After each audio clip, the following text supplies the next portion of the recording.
આ ઘઉંનો લોટ લીધો છે આપણે ને આજ આપણે પુડલા બનાવવાના છે.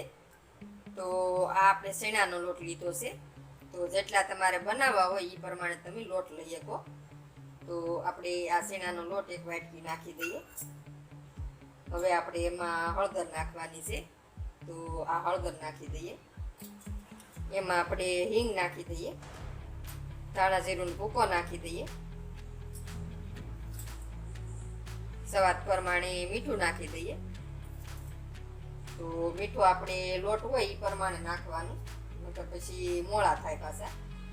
તો તીખા માટે આપણે મરચું નાખી દઈએ. તો તમારે જેવા તીખા કરવા હોય એ પ્રમાણે તમે મરચું નાખી શકો. તો આપણે કોરી ચટણી છે. થોડોક આપણે ગરમ મસાલો નાખી દઈએ. બધા મસાલા આપણે કરી દીધા છે. તો મસાલા હવે આ રીતે આપણે લોટમાં ભેગા કરી દઈએ.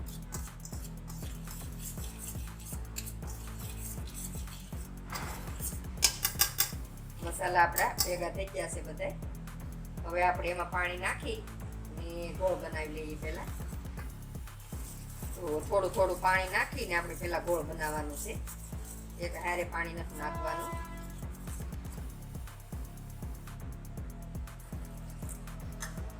આ રીતે આપણે પાણી નાખતું જવાનું છે.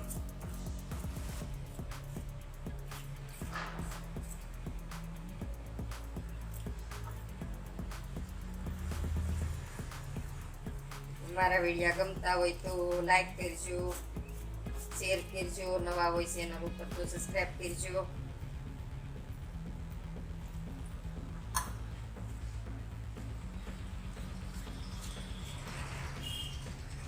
આ રીતે આપણે થોડું થોડું પાણી નાખીને આપણે ગોળ બનાવવાનું છે. આપણે લોટનું ગોળ બનાવી લીધું છે. તો જો તમે આપણે આ રીતે ગોળ બનાવ્યું છે.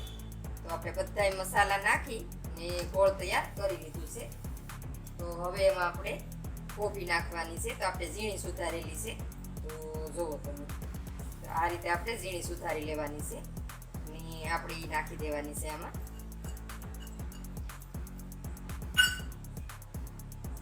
આપણે મેથી સુધારેલી છે. તો મેથી એ તમે જોવો ઝીણી ઝીણી આપણે સુધારી છે. તો આ રીતે આપણે ઝીણી સુધારી લેવાની હાવ. તો એ આપણે મેથી નાખી દઈએ. હવે આપણે આ લીલા ધાણા લીધા છે. તો એ આપણે ઝીણા જ સુધાર્યા છે. તો એ આપણે લીલા ધાણા નાખી દઈએ. હવે આપણે આ લીંબુ લીધું છે. તો લીંબુ આપણે નીસવી લઈએ.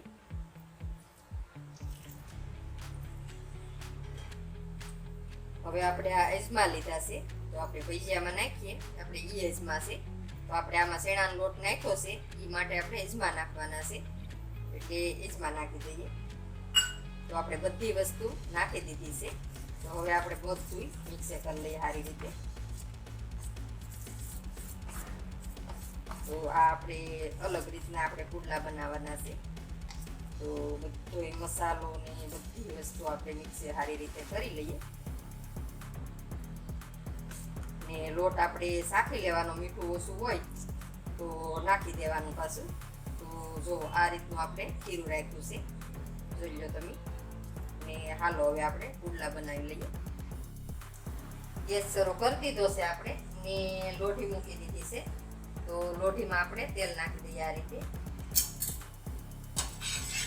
તેલ નાખીને આપણે થોડુંક ફેલાવી દેવાનું છે તેલને. તો આ રીતે ફેલાવી દો તો ચાલે. ગેસ આપણે ધીમો રાખવાનો છે, મીડિયમ. તો હવે આપણે આ રીતે ચમચાની મદદથી ફેલાવી દઈએ.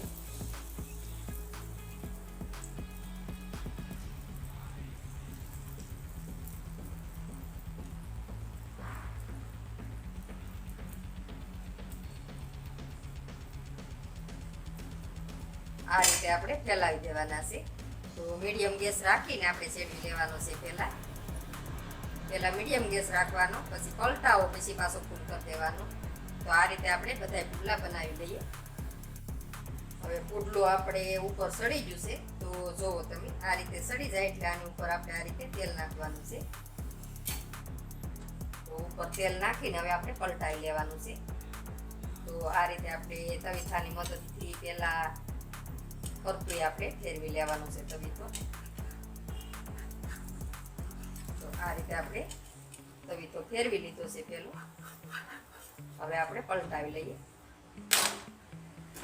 તો હવે તમે ફૂલ ગેસ કરીને શેડવી શકો, કેમ કે આપણે પેલી બાજુ જ આપણે મીડિયમ ગેસે શેડવાનું છે ને બીજી વાર પલટાવી દો એટલે પછી આપણે ફૂલ ગેસે શેડવી લેવાનું. તો જો આપણે પુડલા ચડી ગયા છે, તો ફૂલ ગેસ કરીને આપણે શેડવી લીધું છે. તો કેવું સરસ ચડી ગયું છે. તો એ રીતે આપણે શેડવી લેવાનું બે બાજુથી સારી રીતે, એટલે અંદર સુધી સડી જાય. તો પુડલા સડી ગયા છે આપણા ને બની ગયા છે ને થઈ ગયા છે રેડી. તો હવે આપણે બીજું પુડલું એ રીતે બનાવી લઈએ. તો રોટીમાં તેલ તો તમે આ રીતે ફેરવી દો તો હાલે.